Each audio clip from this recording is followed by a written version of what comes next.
Well, hello, everybody. Welcome to Social Media and AI Shortcuts. I'm Madeline Sklar. We've got exciting updates. We always do. Uh, some interesting things I want to discuss with y'all today. Y'all may remember Gemini 2.5 Flash, the Nano Banana. They got some really cool features. I've been playing around with it some more. I want to show y'all. And some really awesome updates from YouTube that are going to be really great for creators. They're still being rolled out. I don't have them all yet, but they all look really interesting. We're going to look at some of those. Plus, I want to share some cool, helpful AI tips. So if you're new here, I'm Madeline. Welcome. I help content creators, marketers, entrepreneurs, anyone that's looking to get more done in less time when it comes to social media and AI. I'm just trying to bring those shortcuts to just make things easier for you, just so that we're not overloaded. We're just so overloaded, and I'm just trying to change that. So we got lots to talk about today. We always do. Let me bring up our awesome panelists that are here with us today. We got the gals with us. The guys aren't here yet, but it's the gals. How are you doing? Girl They're power. missing out. That's right. They're missing Yeah, out. girl power. Girl power. Love it. Yes. I'm so excited to hear about YouTube, by the way. I know we ran out of time last week. Yeah, there wasn't So time. yes. So It's I'm here for it. There's so many new features. They're still being rolled out. I don't have them all yet. And some look real. I mean, we're not going to be able to go through them all, but I'm going to show you some of the ones that I think are really good for creators. But I also have links to all the videos of all the different information on this over on our Skool platform. Perfect. I showed it briefly last week because, that's where we're able to continue the discussions from here. So for those that are watching, if you've not come, go to skool.com/Madeline Sklar. Let me show y'all real quick to get an idea. It's a community. It's where we continue these discussions. And it's great. So I love the platform. I absolutely love Skool. They keep adding features. I know Barb had a DM that they just did the Q. Oh, no, that's StreamYard. I'm getting them mixed up. I'm always paying so close attention to the newest features with StreamYard and Skool. So, but Skool, one thing I'm really excited that they just did with the new live stream feature, if we were live streaming directly on the Skool platform, when it first came out a few weeks ago, I can record it. You don't have to record it, but if you do record it, you'd have to download the video afterwards and then upload it into a post if you wanted to share it for the replay. And now I understand that they've automated that, so you don't have to do the download upload. And good. That's great. That's a great, excellent feature. And they just keep adding the features. They're working on really expanding analytics over there. So when you are hosting a community on the platform, you'll be able to get all kinds of great analytics that can be very helpful to see where people are coming from and if they're signing up for any of your programs. And then also coming soon is going to be the subscription tiers. I'm just so what I do every week on their when Skool News does their I watch the replay on their YouTube, and what I do every week, I go into the comments. I'm like, I cannot wait for the subscription tiers. I just want them to know. I mean, they already know I want. There is interest, yes. But I like putting that reminder out there. So and they always like my comment every week when I do that. But I just can't wait. They're supposed to be coming out later next month. So well, Madeline, can I just clarify about the live stream into Skool? So we as a group right here, a couple of weeks ago, we went from this particular conversation directly into Skool. But unless the members of the community of Skool were there at that very moment, they wouldn't see it later. But now it will live on that platform like Facebook used to do. But if you record it, the thing is, optional to record. So we were just doing a test, right? And it wasn't recorded. Now, if you record, and what I like about it is that for me as the host, I can start a live stream, whether it's impromptu or scheduled, and maybe in the beginning it's like, hey, let's just hang out and shoot the breeze for a bit. And then if we're doing a program, then maybe at a specific time, okay, now I'm gonna hit the record button. We're officially doing the thing. And then even afterwards, I'm going to stop recording, but we're going to still hang it. Like there's so many different ways to do this, but Right. you don't have to record if you don't want, but you can. I love the flexibility. That's the bottom line. Right. Well, You can it's watch. just because if I have a community on Skool and I go live, I don't expect everyone to just show up. I like the live to stay there so that the members can appreciate Right. it later. So that's key to me. The whole download and upload thing kind of had me a little like an extra lot of work. step that I don't really need in my life. Yeah. Yeah, it is a lot of extra work, and so that's why I think this is so Yeah. great that, Yeah, I like it. eliminating all the extra, and I think they realized that pretty quickly at school. It just sounded like they wanted to just go ahead and get the live stream feature out, which they did a few weeks ago, and now they're just making it even better. Improving it. Yes. Yeah, and if anybody here is interested in starting your own school community, I love this platform. I think this is one I've been using this platform for years now, and I highly recommend it. That if you go, here's my link, the tiny URL /Madeline School. It takes you to this page where it shows you some examples of different schools and how, like, this guy has a pickleball. That pickleball school is the name of his. He's earning $32,000 a month because he's doing it as a paid membership. Wow. Now I'm doing my social media and AI shortcuts as a free, I'm not charging, but you've got, different people using this for different things. And a lot of people use this as a paid subscription. They're earning a like this guy, AI with Jack is the name of his, $85,000 a month. He's charging a monthly subscription to be a member. And I love that. I think that's great. And so it's very affordable now. The thing about Skool, like a lot of these other platforms for a good long while, is that it was just the $99 a month plan. Like that there were no choices. You can join people's communities, and it could be a free community or a paid community. That's up to the creator of the community. But to actually start your own, I always felt like, $99 a month, that's a commitment. And Yeah. a lot of people used it. It's been a very popular platform. I've been on it for a very long time, so I've watched it grow. It was way smaller when I got on there about 3 years ago.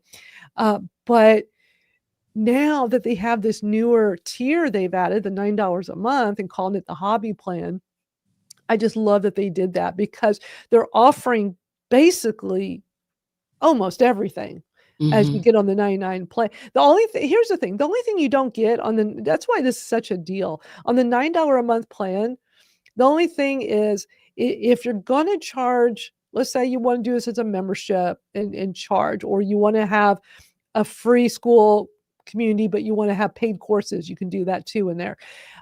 Your credit card transaction fee normally on the $99 a month plan is the typical 2.9% transaction fee, which is just common all over the place. The thing is about Skool, they don't keep it. It is strictly just the credit card processing through Stripe. They're not adding a fee on top of that. A lot of the other platforms do. Patreon does it. I think Circle, a lot of the others do it. But if you're doing the $9 a month plan, it's a 10% transaction fee. So if you're going to have a community that you're not charging a fee for, you don't really need to worry about transaction fees. To me, that's like a no-brainer. Do the $9 a month, start a community, because but then if you're charging, and it's like, to you there's a big difference between 2.9 transaction fee versus 10, then you can always upgrade. You can always start the $9 plan and upgrade up to the 99. And then the other very minor things is this hide suggested communities.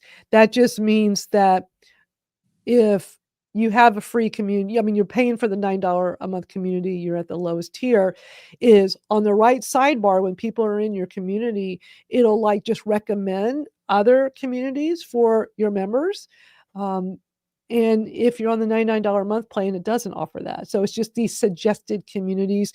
Another thing is the custom URL. So when you do the $99 a month plan, you have the ability to have a custom URL, just like mine. Let me bring it back up again.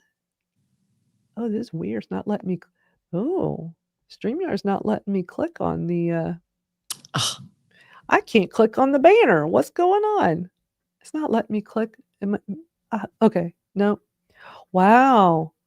StreamYard is not letting me click on things. It's letting me do the comments. glitchy. What is That's going okay. All these platforms, they all have their own thing going on at What? different times. Well, mean, it could be their implementation of the QR code.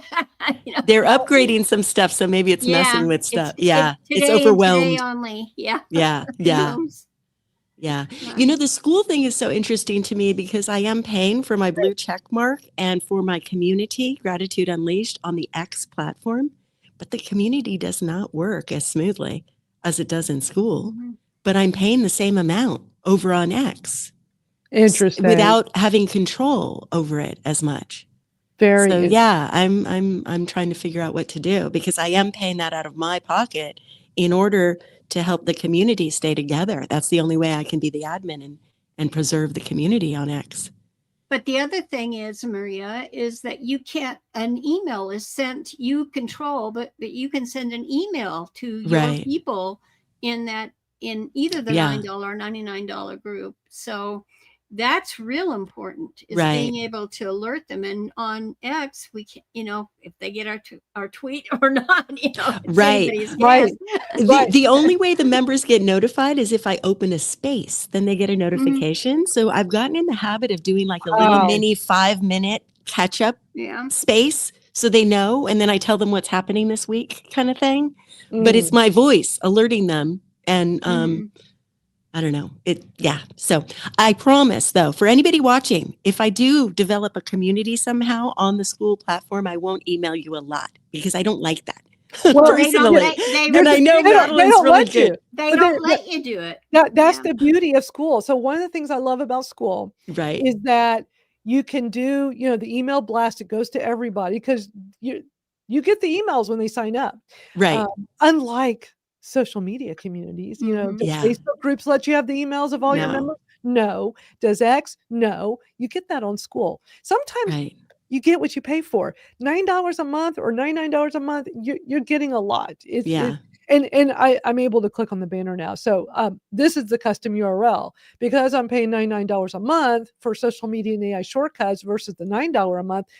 I can just say, go to school.com/Madeline Sklar. Right. If let's say I downgrade to the $9 a month plan, then I'm not going to have the custom URL. It's just going to be the auto generated. I know you told me that, but you know what? That person I told you about that got downgraded he's still at the $9. And I Let's get it. talk about it later. Yeah, but I, as I So said it last doesn't time, work. I directly DM Sam Ovens, the founder, the guy running Mhm. Skool, and he told me himself because I asked that question because before we had that conversation, I was curious if I Yeah. downgrade because I'm not charging anything. I don't have any classes on there yet, so I don't need to worry about the transaction fee. So maybe I should downgrade. But I'm thinking, but I have this great URL. I don't want to give it up. And I was more worried, like if I downgrade it even just for a little bit, if I upgrade back, am I going to lose the URL? Yeah. He said, because he says it will revert to the whatever it was when you first joined and the generic one. And he said, if you upgrade again, if it's available, well, it's Madeline Sklar. Nobody's going to have school.com/Madeline Sklar. I'd be very surprised. There's no need for somebody to do that. So I know I'd be able to get it, but I still want to be able to come on here and say, hey, everybody, just go to school.com/Madeline Sklar. That's a heck of a lot easier than giving out something more generic. But yeah, let's move on because we got all kinds of things I want to talk about with y'all today. So y'all know several times here I've talked about that what they call Nano Banana, such a funny name, the Gemini Yeah. 2.5 Flash, and it's really cool. I played around with it quite a bit. As a matter of fact, let me show y'all something that I've been having. So I know several weeks back I showed y'all how I took like just this one headshot photo and had it just make me all kinds of cool Right. backgrounds. Your shirt changed, your Yeah, tattoos changed. I've had Yes. I had to do all kinds of things. So Yeah. this was one I did a few weeks ago where it's a promo tweet I did a few weeks ago for this live stream. I'm like, hey, it's live stream day, social media AI shortcuts, blah, blah, blah. And I'm just like taking this one headshot and it's like having it make all these different backgrounds, changing my shirt, doing so with this one is leaving my shirt as is, but just putting a cool background. And I love the glow it did, by the outline of me glowing, and Mm. it took seconds to make this. And I'm just so blown away at how easy this Gemini Nano Banana is. Funny because it's officially Gemini, um, which has been, their AI thing they've had for a while, but it was codenamed Nano Banana when they were working on it. And it's when it got released, yeah, I guess you had all the people that were testing it before it went live, and they just kept saying Nano Banana all the time. So it seems like that kind of stuck, because I noticed when it officially came out and we all had access, I could see Google was trying to like Gemini 2.5 Flash, and more like in parentheses, Nano Banana. But all the creators and people talking about were like Nano Banana, So it seems like it's Nano Banana now. Okay, is there a banana costume that people put on their pictures? I'm just like, when I was first it's like a big testing it, banana Halloween costume or when something. I actually have seen people do that. And when I Yeah. was first testing it and I was showing y'all here, in my example I did live in my demo, I was just doing the banana thing. I Yeah. was doing the whole make it, like a banana superhero. And it was just really cool. But yeah, I want to show y'all some, because it's just, this whole visual thing with how it can do AI images way better than ChatGPT. Like I've always been frustrated with ChatGPT image creation. It just doesn't work well. And I'm hoping that, I know they're all in competition with each other. This Gemini Nano Banana is so much better than ChatGPT and way faster, that I'm hoping that ChatGPT will be like, OpenAI will go, oh, we got to make ours better. It's like this, almost like a pissing contest, right? They keep Right. going back and forth, like who's better, who's better. What's your opinion compared to Grok? I don't really care for Grok all that much. Grok is good for real-time information, I think. But I don't know, when it first came out, it had so much attitude, which I wasn't surprised, and I just never really connected with it all that much. I know lots of people love it, and one of the things I love about MAGAI is that you get them all.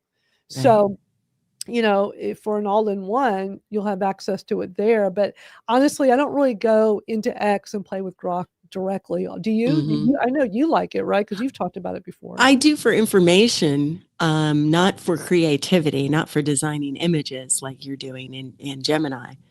But yeah, for information, Grok has been pretty good. Yeah. Yeah. But I don't play with the AI, with the creative, artistic stuff part of it. I know a lot of people love that. I'm a photographer, so I kind of like my photos. So, yeah, so I don't know. It's just, the creative arts part of it, I don't indulge in right now yet. Yeah. And honestly, I didn't do the image generation stuff much because I always thought ChatGPT sucked at it. And it's like, so I just still use Canva. But then I've shown y'all several months back, I showed y'all this new thing I was doing for my YouTube thumbnails, where I had this whole process I came up with Canva, vidIQ, and I still do that quite a bit. But with this Gemini Nano Banana, I've been actually like, let me see what Nano Banana comes up with. Right. And there's been some times where that's been better, but I'm finding that I haven't found like one, just using one. The sweet spot. Yeah. I'm having to kind of do them all to see who gives me the better, because vidIQ can be hit or miss. I think I know I talked about this here before, where with vidIQ, it's a tool that can do a gazillion things, all kinds of things if you're into YouTube, right? Content creation on YouTube. But I never really thought I needed that tool. But then when I heard that how well it helps with thumbnails, YouTube thumbnails, and I did like a free trial or something, and then I got a thing where it's like for like $10 a month, I'm like, okay, it's still hit or miss with me, but sometimes it gives me something perfect or something close enough. And if it's close enough, I remember showing this to y'all here. It was like this whole crazy thing I was doing. And then I take that, put it into Canva. And Canva, if you're doing the paid account, you get that magic edit feature with like all these cool like magic AI things. Not the kind where you type, because I don't like their whole prompt thing, because I can't get that to work well on me. But just the fact that you can go in and I can take something that vidIQ created, But let's say I want the text to be big. vidIQ is bad about the text size. They make everything too small with text. I want big text because big and bold is what stands out on a YouTube thumbnail. So I'll see something really good, but the text sucks. So I take that, download it, go over to Canva, go into the Magic Edit, and you can go in there and I can adjust the text. And also if I'm doing Gemini, the Nano Banana, they put the watermark at the bottom right, their little logo. And it's not that bad or too big, but I can go take that. Sometimes if Gemini does a really good one, download it, I go into Canva, I go into the Magic Edit, and I remove it. It's like literally one click and you can remove something off it. And I'm like, oh, good, the watermark's gone. So it's just figuring out like what's a good workflow. And I feel like when it comes to thumbnails, from my 2 YouTube accounts, I've got like a whole arsenal of tools, and it's just seeing, what's working best for what I'm trying to do in that moment. Yeah. So I can't even tell you how fun this is to have a conversation with you about all this stuff all the time, because you're so good at hopping around and testing. I love to do that too, but it depends who I'm talking to. Sometimes they can think I'm kind of crazy for like testing all these little things. And then I go here and then I go there and they're like, what the heck are you doing? But that's just very it works and it's fun. I think what sets me apart from so many others that do things similar to me is that I actually go do this. I don't just, I read this article or I watched this video or I went to a webinar and let me teach y'all what I learned. No, I actually go and do it first. Yeah. And then talk about it, because now I really know. I go into the trenches, and I've always been that way. Love that. Yeah. And so, but let me show y'all, because hi, Bez. Cool. Hi, Bez. Let me show y'all. So over on the Google Gemini app X account, they have this great example of merging photos to, let me just play this because this is really cool. There's no sound with it, but it's going to take 2 separate images, give it a prompt. Okay, so it's just like taking two ladies there, putting in this prompt. And you want me here? I can read this. Oh. Did I press the wrong button? I pressed the wrong button. Okay. So the prompt is generate a 4K ultra realistic motion blurred instant camera image featuring the people from the reference images. So it clicked off those 2 people posed together. Preserve their facial features at a gentle blur and keep the lighting uniform against a soft white curtain backdrop for a warm, candid film style effect. Do not change their faces at all. One of the things I love about Gemini is that it does not change when you send it photos to do something, it doesn't adjust it. ChatGPT will always mess up facial features and other features every single time. And it's one of my biggest frustrations. So let me continue playing this so you can see how it generates this, because it's really cool. And it's so quick. Look how cool that is. Isn't that neat? Like, it just took those the banana. That's the logo they always put in the corner. So I just think that's really, there's the banana. yeah, did the banana. And that's Gemini. Yeah. And that Gemini is available in MAGAI.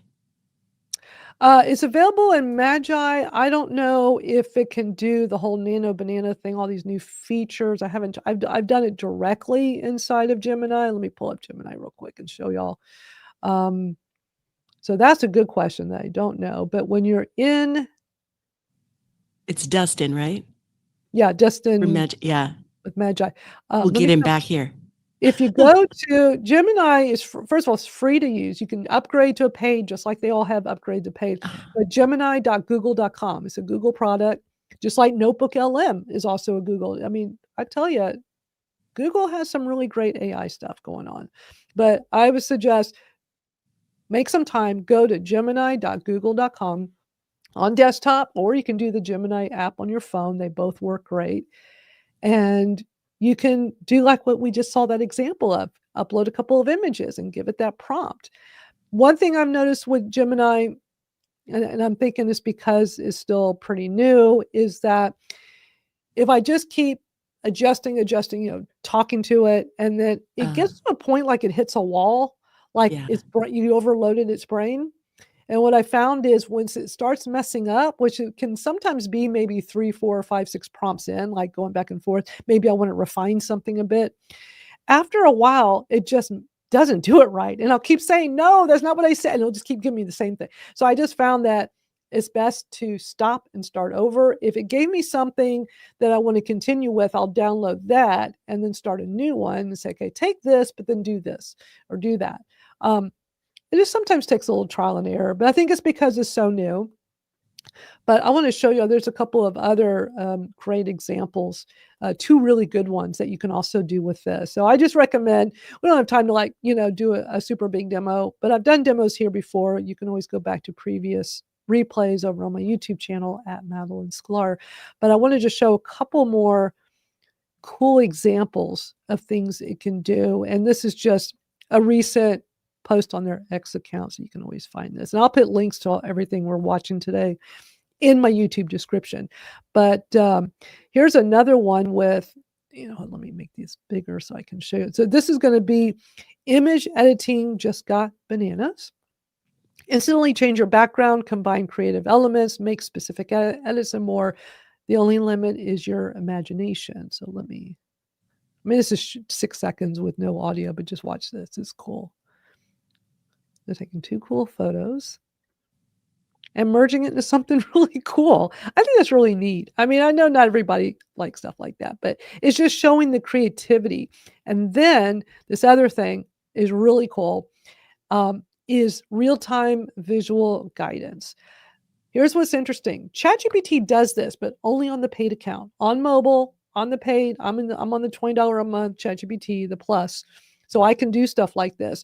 On Gemini, you can do it for free. I already tested it. I have a free account with my Gemini, and I ran through this whole thing and it works fine. So basically, on the mobile app, you share your camera with Gemini. You can get on there and talk to it just like ChatGPT. You turn the camera on and you can highlight something and you can talk to it and have it, like, let me place from the beginning. So let me slow it down. Share your camera with Gemini and get the visual guidance you need to get things done in real time. So it's pointing to a toolbox and to show it like in real time, pointing the camera, turning on the video camera, pointing the toolbox. Which one of these is a ratchet wrench? So this can come really helpful for some of us. Like, I don't even know what kind of wrench. I don't know what's what. And so Gemini comes back and says, the one on the right is a ratchet, and it even highlights it. Look at that. Huh. Isn't that cool? So I love that this is available on a free Gemini account, whereas with ChatGPT, you got to be on a paid account to do that.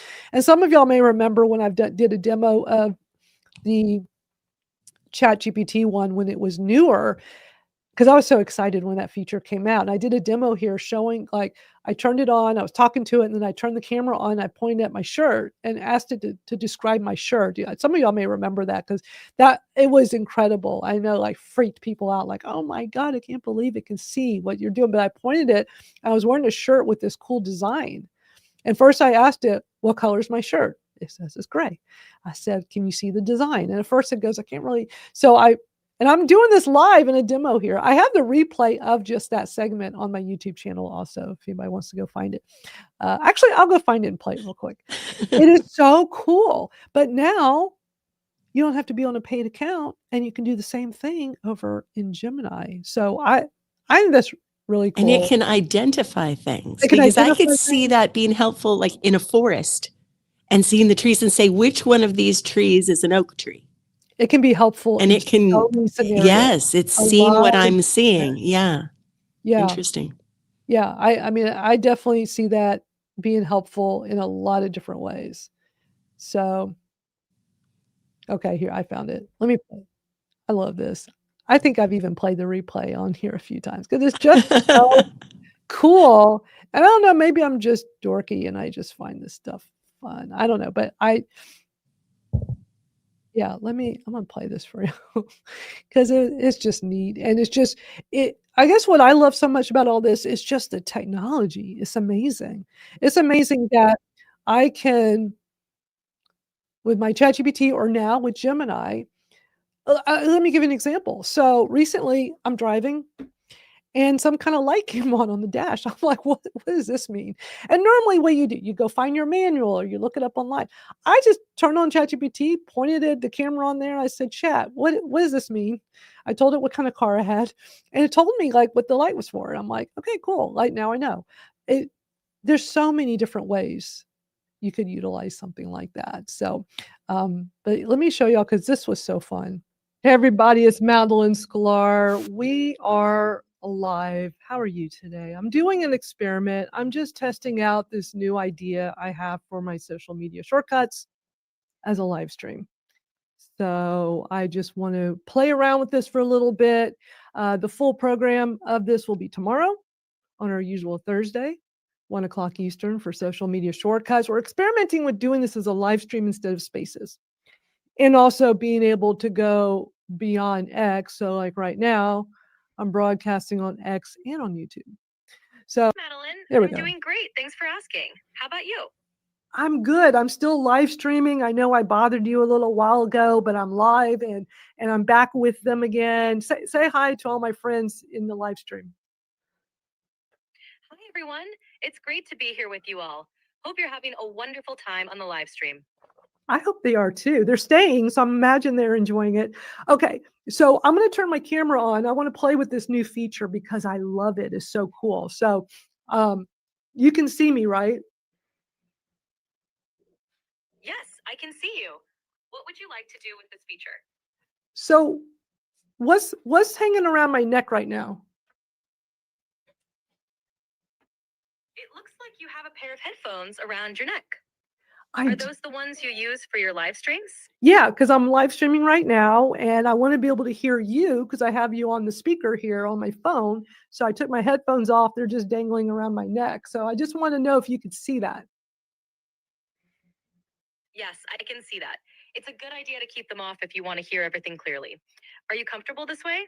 I sure am. Let me ask you another question. What color is my shirt? Your shirt looks gray. It suits you well. It is gray. And what's the print on my shirt? Can you see the print? I see a design on your shirt, but I can't make out the exact details. It looks cool though. Could you describe it a bit? Yeah, let me get you another look at it. Hold on. Sure, take your time. Can you see what's on my shirt? Yes, it looks like there's an image of a bear with some intricate details. It's a cool design. You are correct, chat. Thank you for noticing it. How is it that you're able to do this? I'm blown away that you can see me on camera. I'm glad you're impressed. With your camera on, I can see and help you with whatever you're showing or asking. It's all about making our interaction more natural and helpful. Well, I love it. Thank you so much. Thanks for coming on my live stream. Say bye to everybody over on X and YouTube. You're very welcome. Bye, everyone. Take care and enjoy the stream. Isn't that funny? I love that. I'm such a dork, but it's fun. The voice is so, ChatGPT has been adjusting the voice over time. It does not talk like, it doesn't sound that way anymore. This clip's from 9 months ago. So, wow, it's interesting hearing what it used to sound like when you're doing the audio. But isn't that kind of interesting? Like you can just show it things and have it like interact in real time. So is that something like y'all would use? I thought you were actually interacting it live until you came back on screen. I was like, oh yeah, she has a different shirt on, or it looks like she Yeah. has a different shirt. I'm showing the replay. But so that was when I was had restarted our live stream series, and so yeah, that was kind of like I think like one of the early ones, like I was saying in the beginning. But I get excited when these new features come out because I just want to play with it and see what it does, and then turn around and share the info with everyone. You know what's fun? It's fun to see the progression too. Yes. Like you just said, the voice changed. So even on this live show, it's interesting to see your analysis of it happening, how it's transitioned and improved. That's cool too. Absolutely. I mean, it is definitely interesting because I didn't realize it was that long ago. It said December of last year. Yeah. So, but interesting how Gemini is caught up to that kind of feature now. So I just figured, well, all right, it's free on Gemini. So, when y'all get the chance, play around with that and just see. Because one of the things when that feature first came out in ChatGPT, I'm pretty sure I've told this story here before. I had gotten this new little computer. It's basically like this little computer desk, like a little thing that you could like pull up next to a recliner. Because sometimes I used to go, man, I would love to get my recliner, be reclined back, but be able to have my laptop right here. Like there's got to be some kind of little computer laptop stand that can kind of fit and come, like part of it go under your chair, but then kind of come out, kind of like in a hospital. The hospital has a little thing they put over the bed, so you can adjust it and you can like put things on it. I was like, there's got to be something. So I finally found something, and I wanted something that wasn't too big and bulky. So I found something, I order it, and then I get it, and the instruction manual was huge. And I'm looking at this going, this just hurts my eyes to look at. It's too many things to do. So I thought, with that new ChatGPT feature, what if I even had a conversation with it and asked it if it could do this. I said, what if I set up my computer or my phone on something so ChatGPT can see me on screen, like what you just saw in that example, so you can see me in that desk and help me put together piece by piece. I showed it the instruction manual and it could see it all because I did exactly like that. I pointed all that on my phone to the paper and I showed it all the pages. I said, do you understand how to put this together? I said, yes. I said, so if you can see me with this, can you walk me through every step as I do it? And he said, yes. So I was going to do that, but then I had somebody come over and put it together for me. So I'm like, okay, I didn't have to do that now, but I really think But it that was could have been possible. cool. That exactly. And I was thinking, man, that could really come in handy. So I just think, well, it'd be really cool for everyone to try when you get the chance. I mean, you could do a gazillion things. Maybe the next time you're cooking something, put your phone up against something and turn it on and have it so it can see you and just hold up things, say, what can I put together? What can I make with these ingredients? What can I do with this? Walk me through step by step. I don't know. It's like a gazillion different things you can do with it. Or did I already put the salt in? He could probably tell us if we forgot. Probably so. So Right? That I just happens. I just think it's really interesting, and I think I think it's unlimited what you could do with something like that. So, yeah. I think now we need to talk about all the YouTube stuff because there's Yes. so many interesting features. And I know I talk about YouTube here a lot, but I really get a lot of value out of YouTube. It's not necessarily like having to have a gazillion followers. It's just reaching the right people, getting your audience, connecting with them. And the beauty of YouTube is your content lives on. Your content lives on forever. I mean, I had to take down all my old Twitter videos because they were old, but people were still watching these old videos that are so outdated. I mean, to the point that I had to just remove them, like, because people were getting mad in the comments saying X doesn't look like this. Even when Twitter went to X, I even made some videos, and then over time they got outdated. And I was finally like, I'm tired of people complaining but this shows you the power of how YouTube is a search engine, and you can have videos from a long time ago and they can still get traction for you, which is so different from the other social media platforms. If you have long form and especially short form content, it doesn't live on like it does on YouTube. And everybody needs to remember, YouTube is owned by Google. Google's number one search engine. YouTube is the number two search engine. So there's a lot of power with that. YouTube has come up with a bunch of new features. So I want to play a couple of video clips of just different features that I think are really good, that are worth looking into. So I'm going to start with a video. It's about 4 minutes long, but I think this is the best out of all these new features. I think this is the best one. I don't have it yet. I'm waiting patiently, but we've had the ability for quite a while now to A/B test thumbnails on YouTube. And if you're not using YouTube much, the thing to know about YouTube is all about the thumbnail and the title. Content's important, of course, but nobody's going to watch your content if you don't have a thumbnail that attracts and stops them in the feed when they're scrolling, and a title that lets them know what it's about. So all the creators, all the influencers talk about the importance of this, and I've really come to realize, yes, it is very important, and I definitely spend quite a bit of time on my thumbnails and titles, and AI can be really helpful with helping you come up with really good ideas for that. Well, the brand new feature that's still being rolled out, but a lot of people seem to have it, is the ability to A/B test not just the thumbnail, but the title too. You can do both, and we weren't able to A/B test titles before.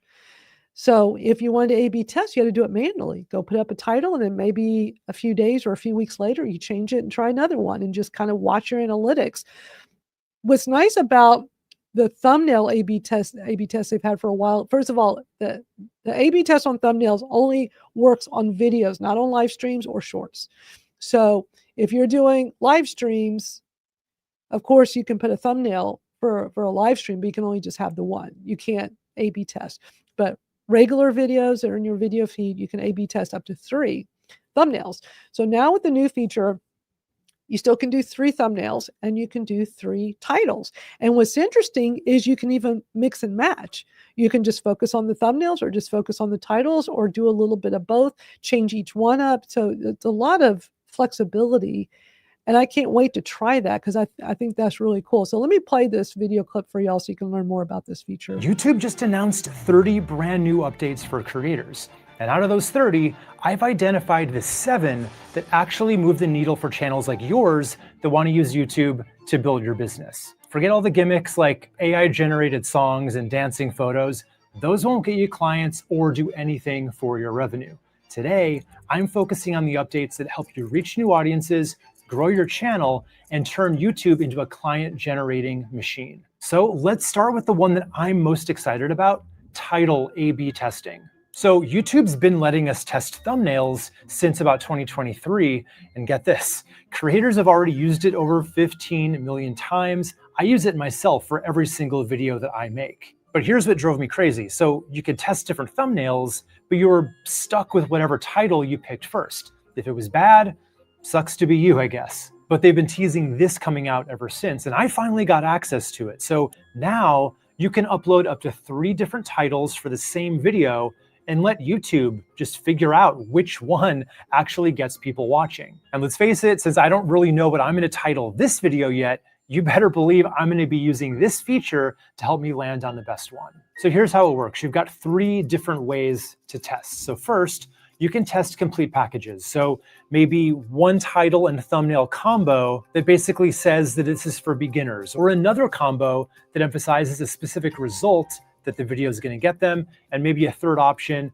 that hits on something else. Or you could keep the same thumbnail and just test different titles. Like, let's say if you're a financial advisor, you could test the hidden tax that's costing you thousands versus what nobody tells you about capital gains versus this IRS rule could save your retirement. Or just flip it, keep the same title and test 3 different thumbnail styles to see if your audience prefers faces or text overlays or before and after shots, whatever you want to test. And here's the beauty part. So YouTube automatically picks the winner based on which version gets the most watch time, not just clicks, actual watch time, because clicks don't pay the bills, keeping people watching does. What I love about this is it completely removes the guesswork. You can be scientific about how you do things, and you can learn from patterns as you go. And yes, you can use this on old videos too, not just the new ones. So why not go back to that video that never quite took off and just start testing new titles until you find one that works. Now, I'll be honest with you, the one thing I'm not really sure about at this point with this title testing is how it's going to affect the SEO of your video titles if you're trying 3 different ones. Because I do really stress that smaller new channels need to lean into search to get that initial traction on YouTube. So I would say if you have an SEO keyword phrase picked out for your video, you should probably use that same exact phrase in all 3 of your titles, and then just change the rest of the title around it. But getting people to click is only half the battle. You need the right video ideas in the first place. And that brings me to the new. All right. So I'm really excited about this new feature, and I love when we talked about going back to older videos and reworking that, and I've heard other influencers, YouTube influencers and experts talk about that too, and that's, like, really interesting to me. It's like, okay, I wanna go back to some of the older videos and when I have that feature, kinda rework different titles and thumbnails, because as I said earlier, videos on YouTube live on. So, if you've got really good information, titles and thumbnails, it can really attract attention.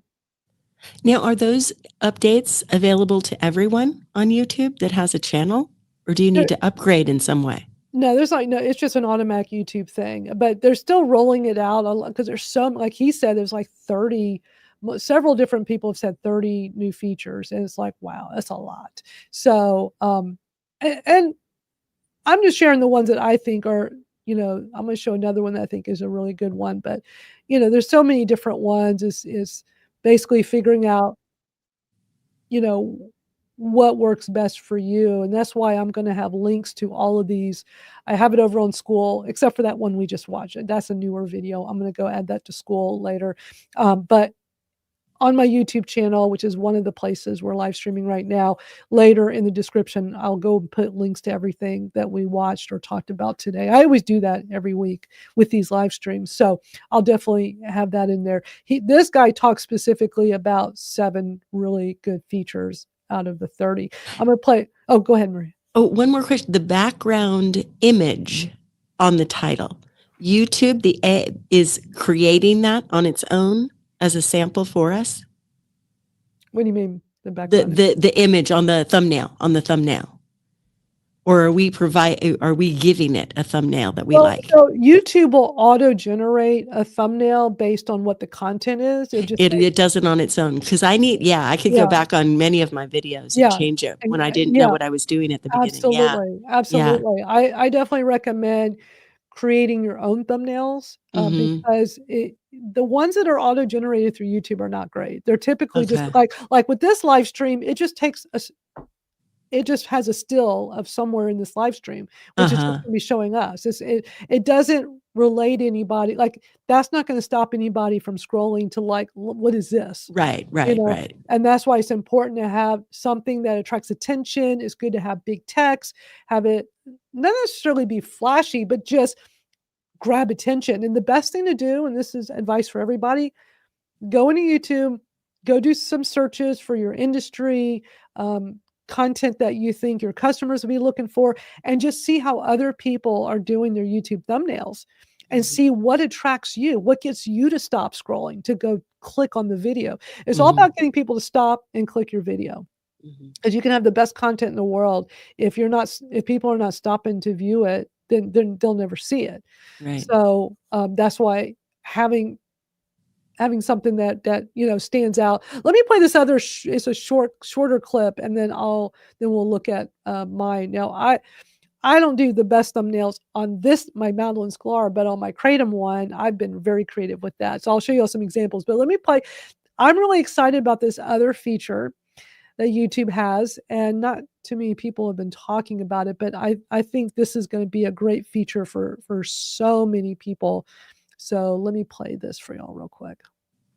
Right now. But what if you've never actually gone live because the whole thing kind of terrifies you, right? I get it. I've gone live maybe 10 times now, and I always get the butterflies right before it starts. Because tech can go wrong. People might leave mean comments, and that might throw me off, right? It's live. Anything can happen.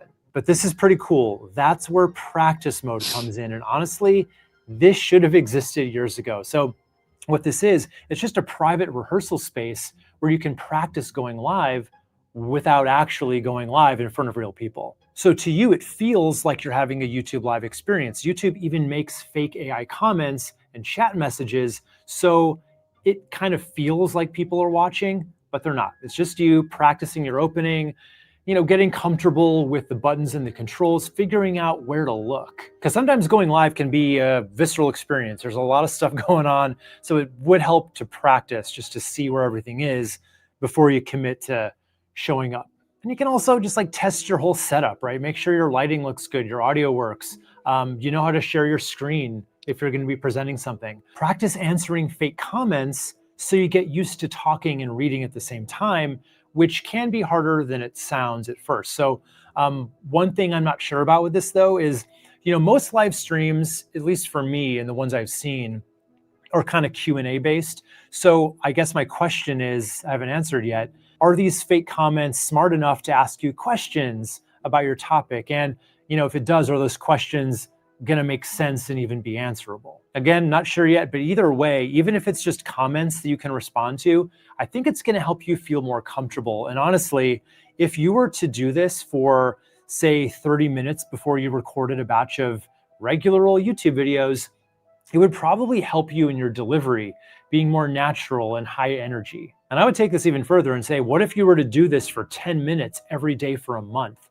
Imagine how much more comfortable you would kind of show up on camera after that. It's because on-camera skills can be kind of hard to master. If you can do it in practice mode, I think that would definitely be worth 10 minutes out of your day. And then for those of you who I love that.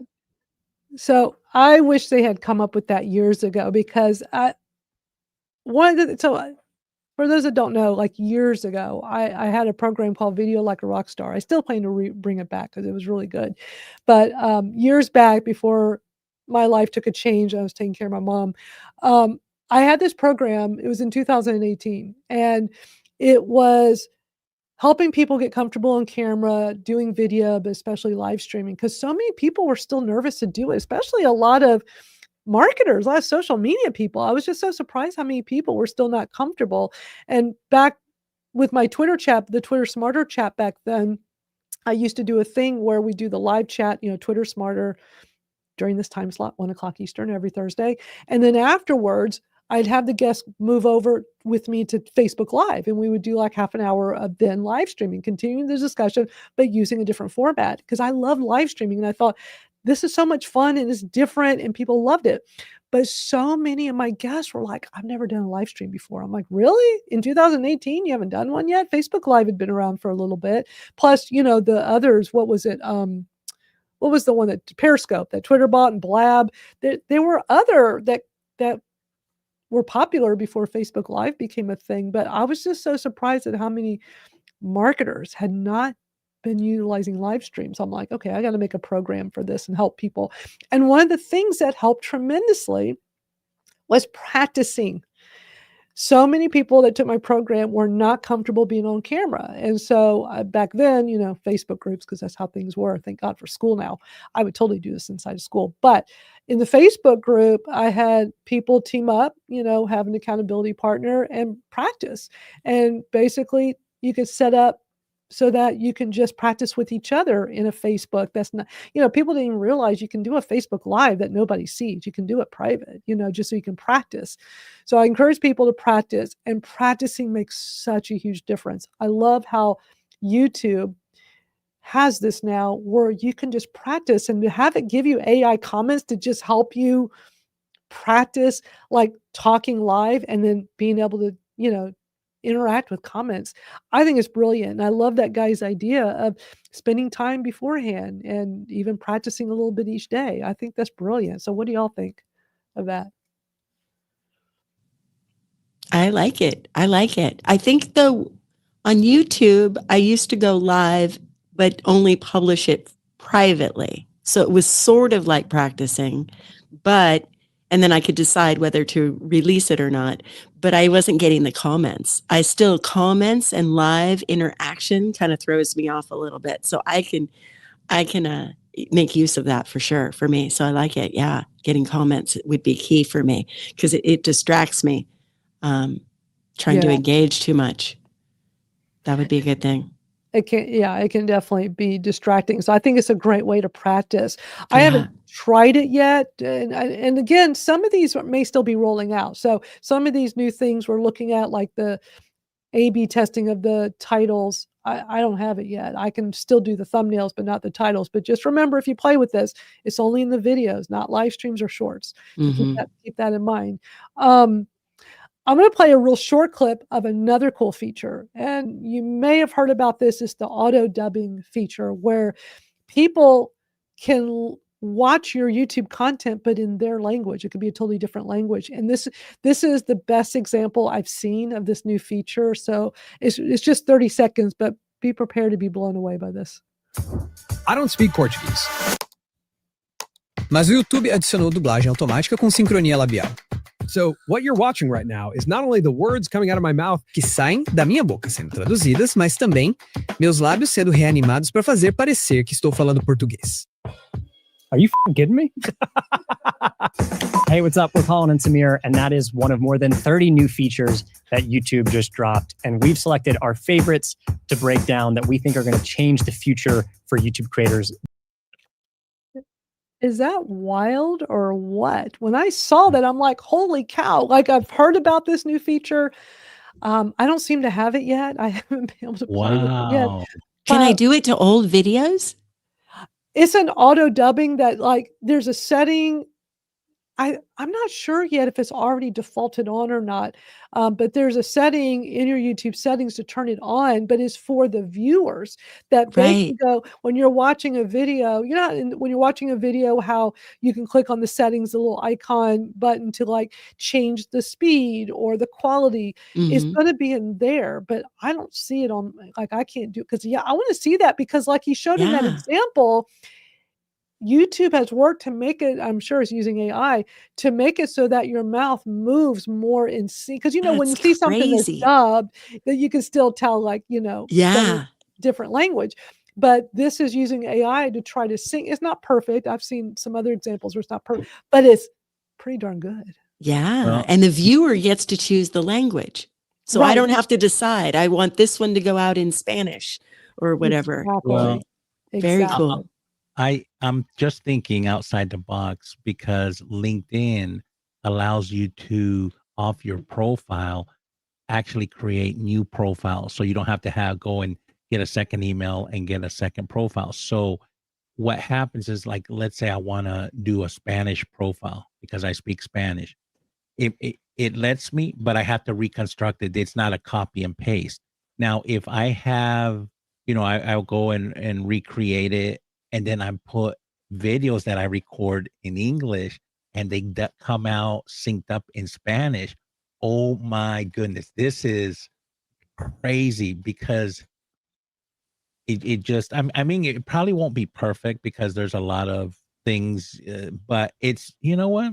It probably is, it gets you 90% there, Yeah. And you've been doing this already on LinkedIn? I It have works? not, but I've been wanting to do a second profile. So if you speak multiple languages, they'll let you. I mean, I don't think it's just one extra. I think they'll let multiple profiles, but it's off your Mhm. one profile, but Mm. you have to build it from scratch.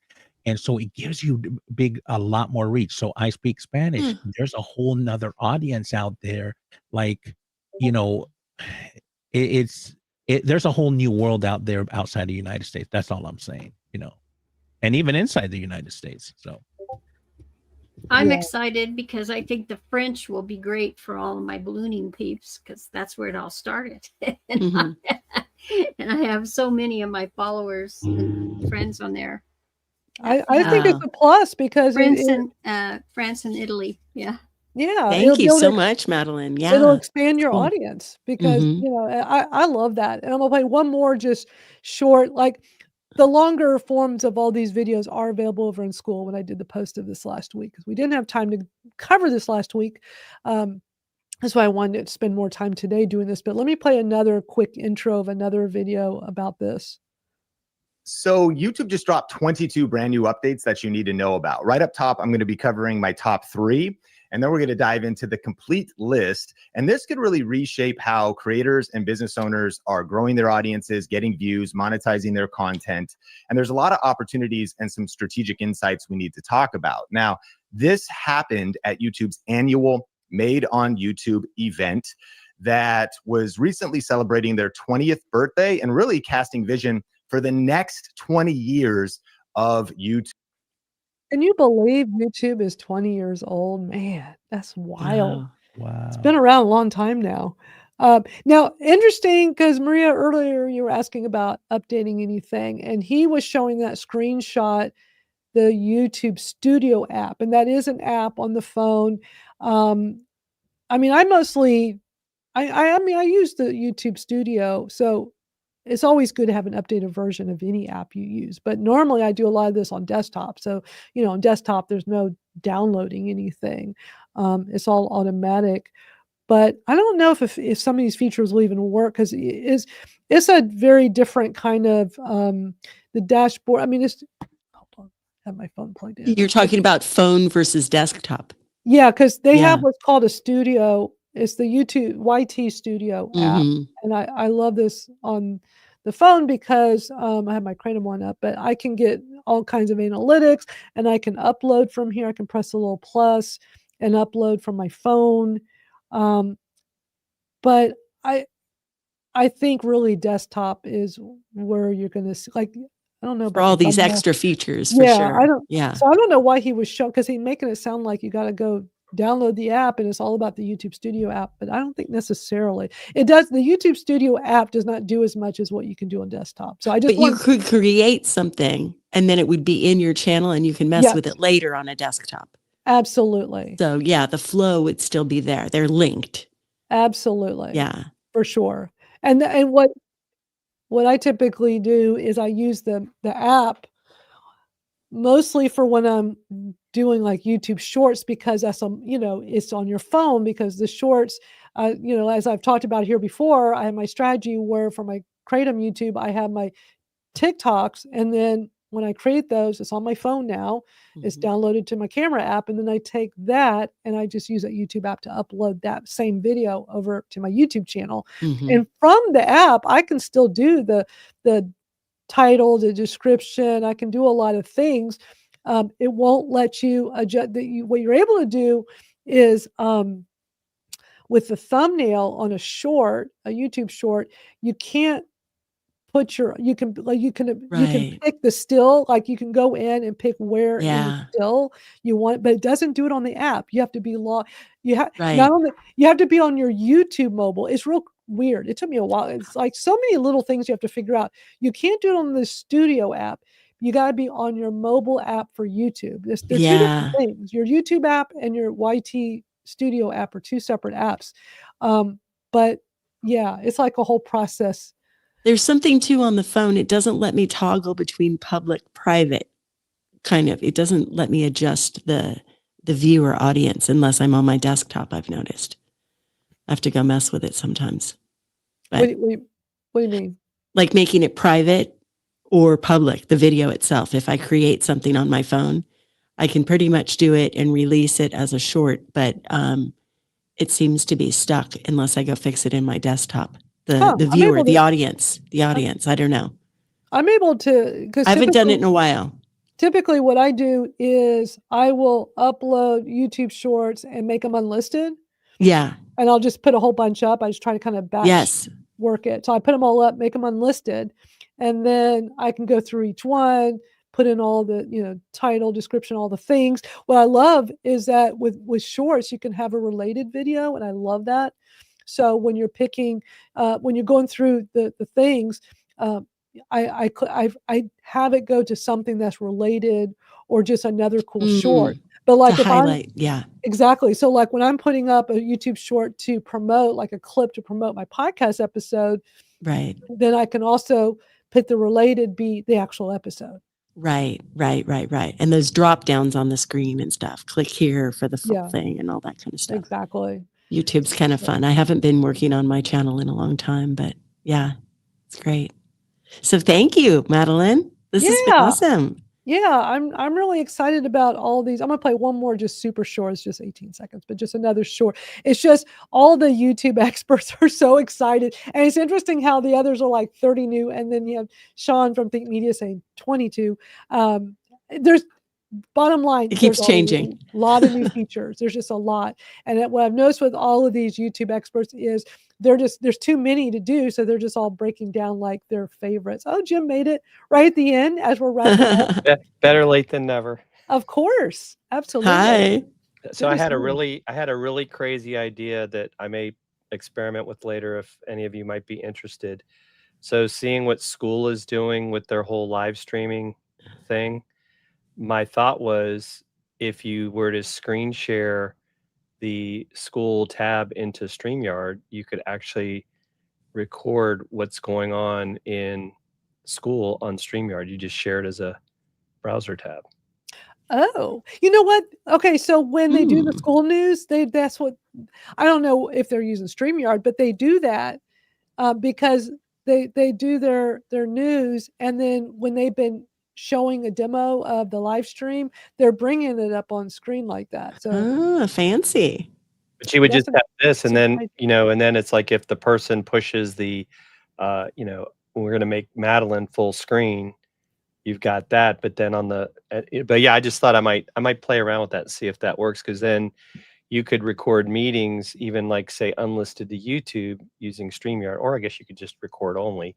But then you can use the functionality of Skool in doing your, you know, video meetings, and have all those features inside of it, but, you know, be able to still have the content. So I don't know. That was my mad scientist thought for the day. Yeah, Hmm.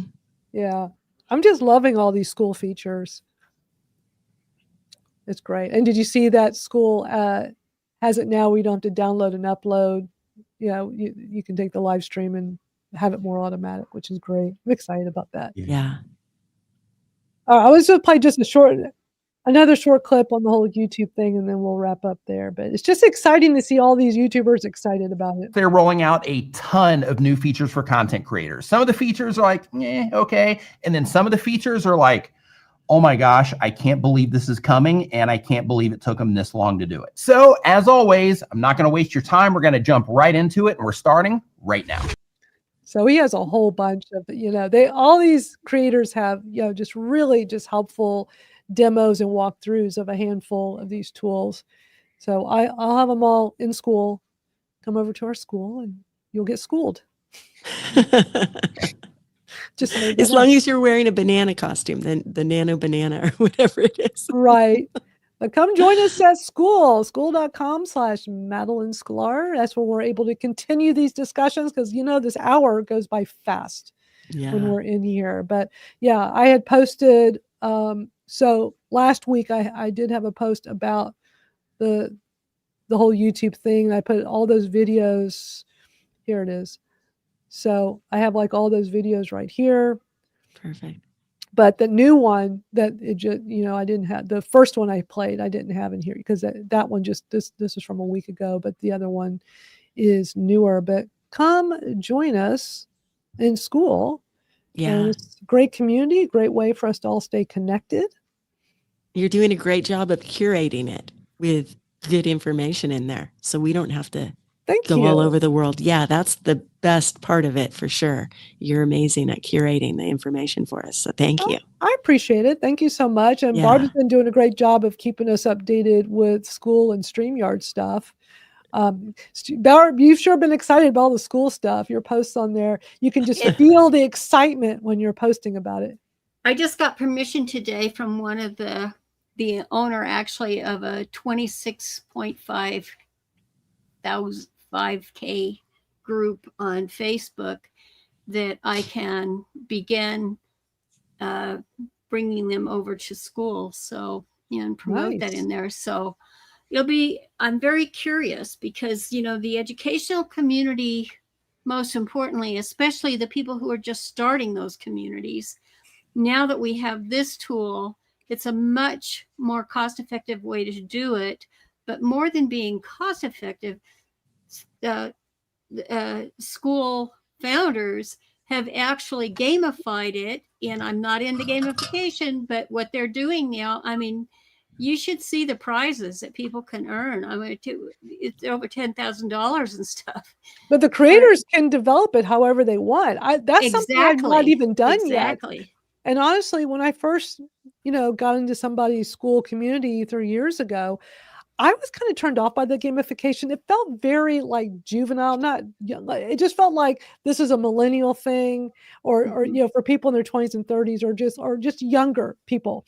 And I'm like, I just didn't get it at first. But then over time, it started growing on me, and I thought, you know what, this is actually brilliant. And it's like, okay, I got to is. think like how And can addictive. And yeah. addictive. Well, because if there's some great rewards and it's all about you being active in the community and they're smart enough to school to know like you can't just hit a bunch of likes. Like you got to be active and people need to connect with you. Is who's liking you and commenting back on you. It's not liking so much, not those emojis the thumbs up. You don't get the points until you actually comment. You have to comment. And you can comment with an emoji and say, that's cool. And you still get the points. So like, you get points if somebody likes your comment or likes your then, post. Right, because then someone else will say, yeah, Barb. And I'm like, oh, cha-ching.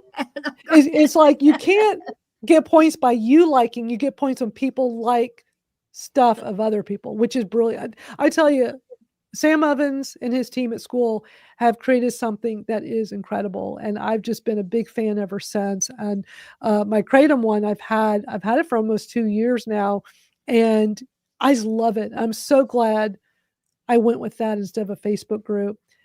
And it's just so nice that there's a place where we can, especially when it's something a little more touchy, like a botanical that so many times we get in trouble talking about online.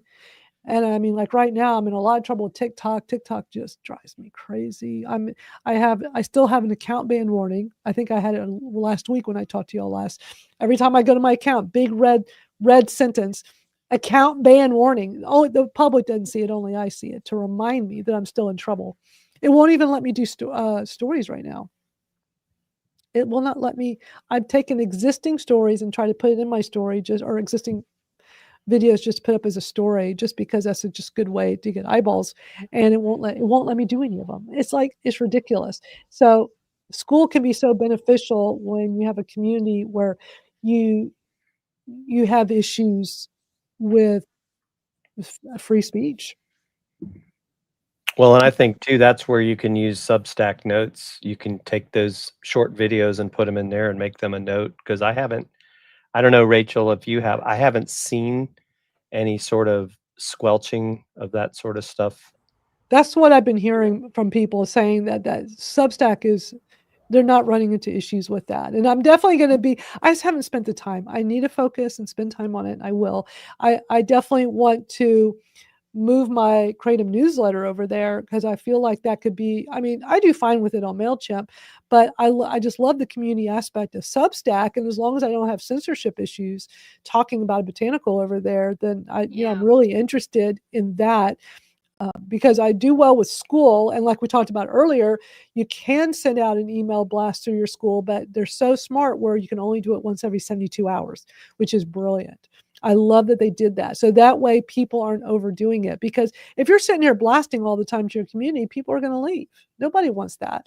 But every 3 days, that's something. And with my Kratom one, I do send out, when I have a new podcast episode, I do that once a week. And then I try to do something that I find valuable also. But I'm just making sure, and it lets you know, it will tell you how many hours until if you try to do one and you click the button to send it out to all your members, it'll let you know, like, you're not at 72 hours. It lets you know how many hours are left. And there's been a couple of times where it's like, you got 2 more hours. I'm like, oh, okay. It's like too early. But, and I do it once a week with the social media and AI shortcuts when I do the recap post. And I love that I can do that there. But I also want to really utilize Substack as well. Well, and I mean, especially with what I saw this past week with Skool, if I decided to create another, if you want to call it Skool for $9, that could become my Zoom room. Like, do I need to keep paying for Zoom? Because they're going to roll out webinars. That's on the map as well. And so, that may be something that's more valuable than, continuing to support Zoom. Exactly. That is such a great point. I love that. I just love all these features they've added. I love that they set up that $9 plan. I think that was brilliant on Skool's part. This is what it looks like when you go on there. Shows you some example. I showed this earlier for those that got here a little later. Like they got really like this guy that has a pickleball school community. He gets $32,000 a month because he's charging a subscription fee, and a lot of people do that. There's one, Dating with Gracie. She's earning $9,200 a month. Brand new one from what's his name? What's that guy's name? From Impact Theory. I can't think. I recognize him, but so he's brand new. So this lady gets $49,000 a month. Here's Paper Piercing Society, $371 a month, just from whatever they're doing with this community, like a super niche. This guy, AI with Jack, $85,000 a month. It's really amazing that you can either take your existing community you have on a Facebook group or elsewhere, or start a brand new one and utilize Skool for that, because you get all these amazing features. Yeah. Yeah. I mean, I was just like, I mean, I sorry. don't know if it's almost mind blowing. And Barb, I mean, I think you can kind of see it too. I mean, the fact that you get a instant transcription, you don't have to have all these Firefly note takers in your meeting. I love that. Do you know how many people have they said yet? Like how many people can be on at once? Oh, it's unlimited. Oh, they're not. There's They're only not so much that'll fit on the screen. No, I'm talking about fitting on the screen. Like it's how many but in people. the room. I'm talking about like how many people. Yeah, but that's there's where you would just like if you hit a thing, you could see like the next page of people. probably kind of like Zoom, probably the host. Right, I would right. imagine. And it was I was 15. I counted one day, I've and seen then more. I counted. It's like 24 the next. It was just crazy. So, and the screens adjust accordingly.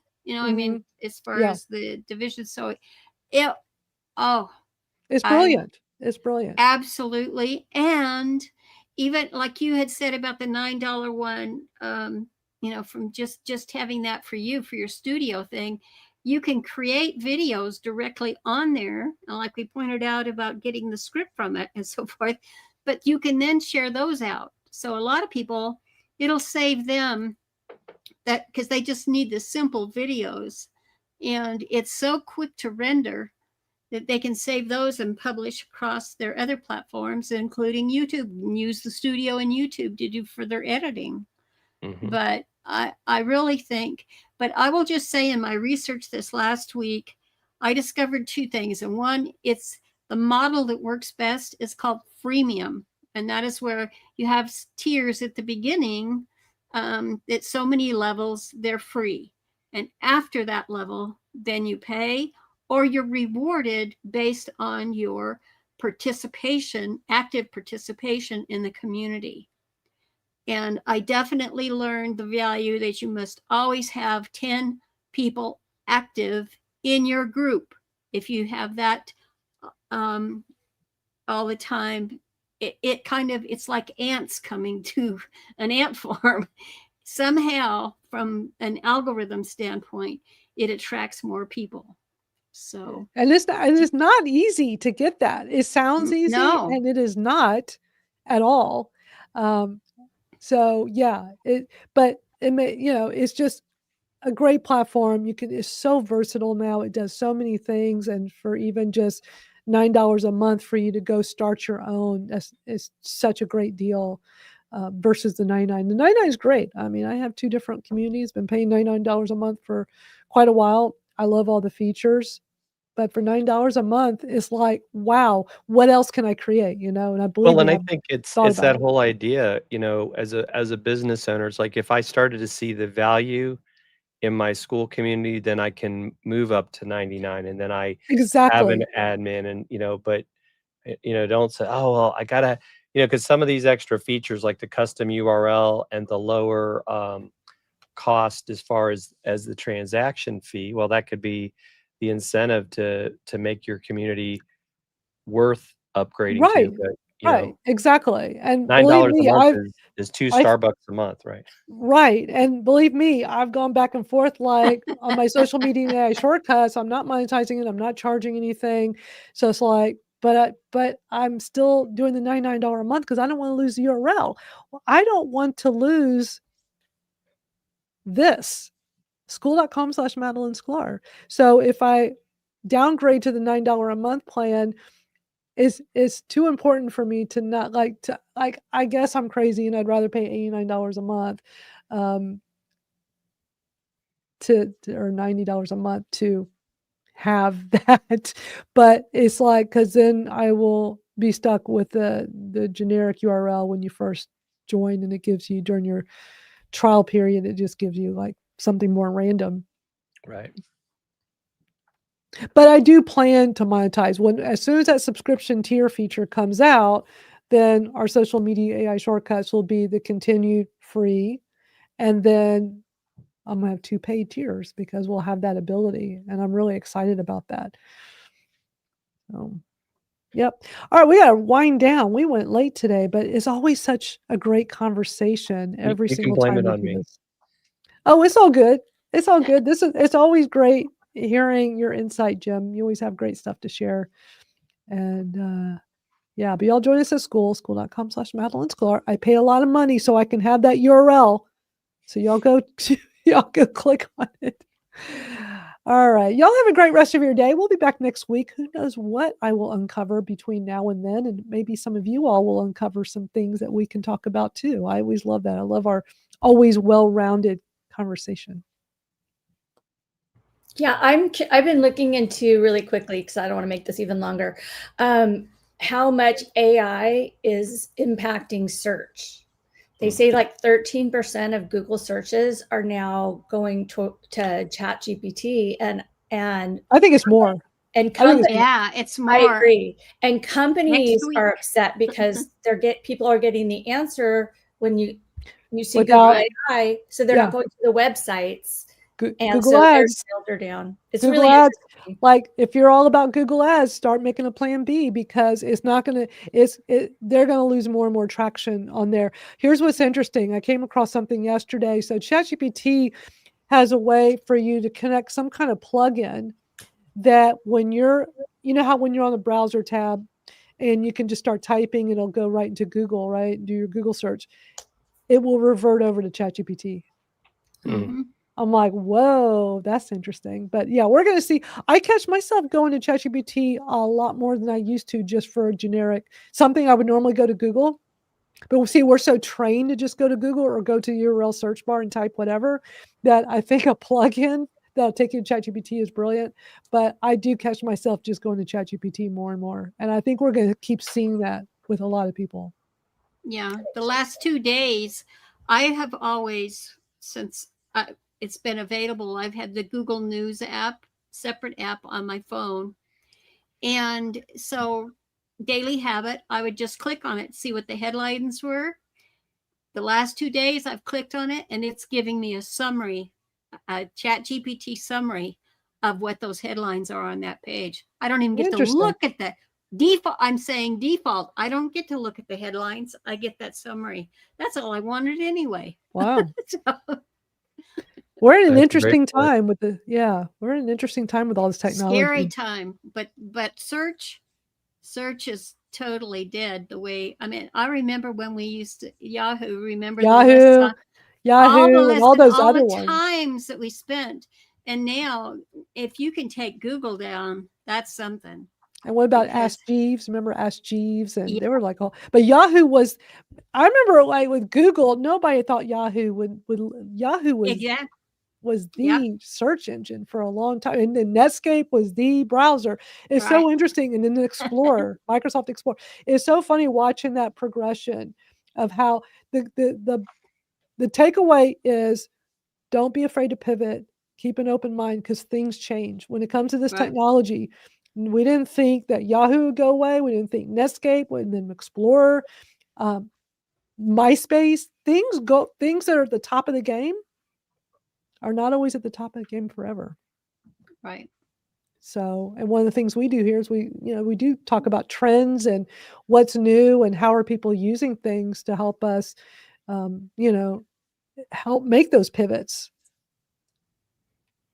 Well, I think YouTube is still the king. I think that one, it's like, where do you invest your time now with all that's happened? It's I think hard. YouTube. There's too many choices. you got to pay some attention to YouTube, and community is everything, because it's from the community that takes you out to these other destinations. Right. And if you're driving, and what do I mean community? I mean, I was raised in New Mexico. We're with Navajo Indians, and it was all about the tribe, and it really is tribal what's happening. So you've just got to, you have no choice but do community, and I think that the elements for community are on Skool at this point. Yeah, I agree. The elements we all need anyway. Right. All right, we're going to stop here, and we'll be back next week to do this again like we always do, and come join us on Skool to continue these discussions. And y'all have a great rest of your day. Bye.